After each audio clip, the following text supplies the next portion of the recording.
In the name of Allah, I read Surah 52 at Tur, the Mount, by Mount Tur, and by the book written on open pages for all to read, and by the sacred house frequently visited, and by the canopy raised high, and by the seas set on fire.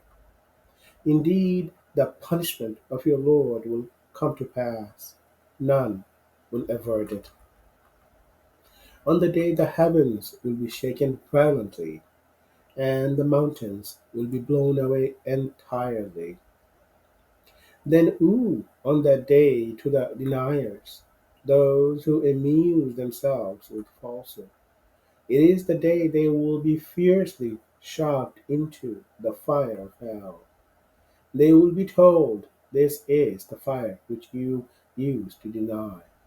Is this magic, or do you not see? Burn in it. It is the same whether you endure it patiently or not. You are only rewarded for what you used to do." Indeed, the righteous will be in gardens and blessed, enjoying whatever their Lord will have granted them, and their Lord will have protected them from the torment of the hellfire. They will be told, "Eat and drink happily for what you used to do." They will be reclining on thrones, neatly lined up, facing each other, and will pair them to maidens with gorgeous eyes. As for those who believe and whose descendants follow them in faith, we will elevate their descendants to their rank, never discounting anything of the reward of their deeds. Every person will reap only what they sowed, and we will continually provide them with whatever fruit or meat they desire. They will pass around to each other a drink of pure wine, which leads to no idle talk or sinfulness, and they will be waited on by their youthful servants like spotless pearls. They will turn to one another inquisitively. They will say, "Before this reward, we used to be in awe of Allah in the midst of our people." So Allah has graced us and protected us from the torment of hell's scorching heat. Indeed, we used to call upon Him alone before. He is truly the most kind, most merciful. So continue to remind all, O Prophet, for you, by the grace of your Lord, are not a fortune teller or a madman. Or do they say he is a poet, for whom we eagerly await an ill fate? Say, keep waiting. I too am waiting with you. Or do their intelligent minds prompt them to this paradox?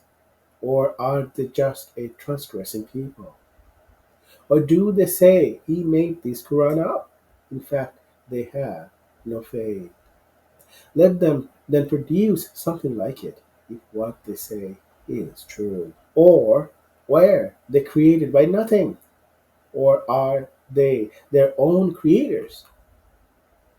Or did they create the heavens and the earth? In fact, they have no certainty. Or do they possess the treasuries of your Lord? Or are they in control of everything? Or do they have a stairway by which they eavesdrop on the heavens?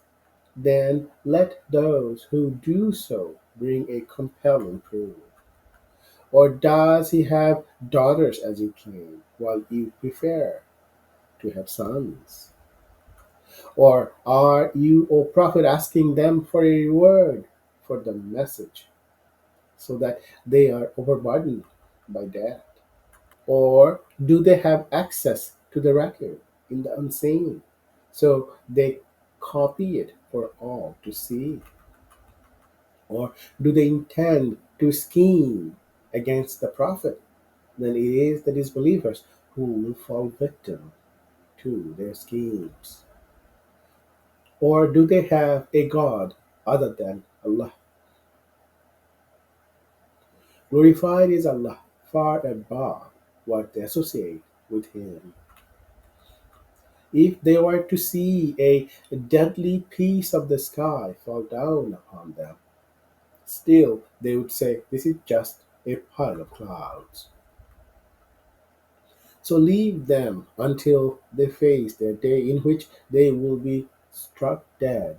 The day their scheming will be of no benefit to them whatsoever, nor will they be helped. Also, the wrongdoers will certainly have another torment before that day, but most of them do not know.